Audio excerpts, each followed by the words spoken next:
To customize Waze for a better driving experience in your car? In this video, I'll show you how to customize Waze on your car step by step. First, open the Waze app on your phone and connect it to your car using Apple CarPlay or Android Auto if supported. Once Waze appears on your car's display, open the app.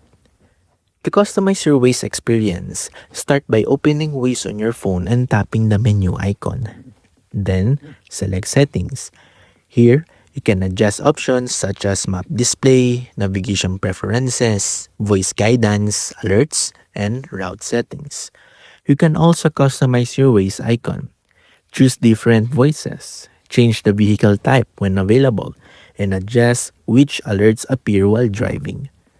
After making your changes, reconnect or reopen Waze on your car's display.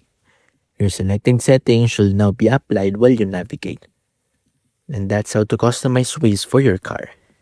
Thanks for watching, and don't forget to like and subscribe for more helpful Waze tutorials.